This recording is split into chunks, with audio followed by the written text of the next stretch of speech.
Venezuela এখনও নির্বাচন করার জন্য প্রস্তুত নয় বলে জানিয়েছেন যুক্তরাষ্ট্রের প্রেসিডেন্ট ডোনাল্ড ট্রাম্প। গেল শুক্রবার তিনি বলেন, তারা এখনও সত্যিকার অর্থে এর জন্য প্রস্তুত নয়, তবে অনেক অগ্রগতি হয়েছে।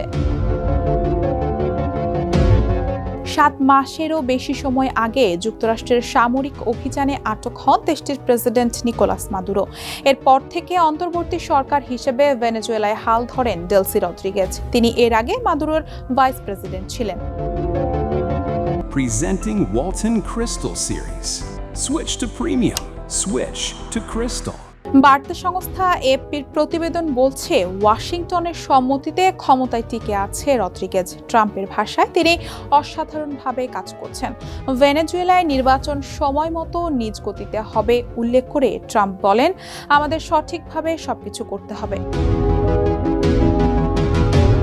সম্প্রতি ভেনেজুয়েলায় বড় ধরনের ভূমিকম্পের কবলে পড়েছিল, সেখানে ব্যাপক প্রাণহানি হয়েছে।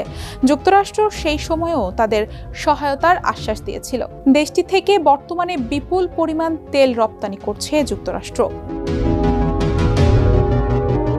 ট্রাম্প বলেন, আমি ভেনেজুয়েলায় খুব জনপ্রিয়, কারণ আমরা দেশটিতে ব্যাপক অর্থনৈতিক কর্মকাণ্ডও ফিরিয়ে আনছি। তারা সম্পূর্ণভাবে দুরবস্থার মধ্যে ছিল। আগামী বছর যুক্তরাষ্ট্রে বিচারের মুখোমুখি হওয়ার কথা রয়েছে মাদুরোর।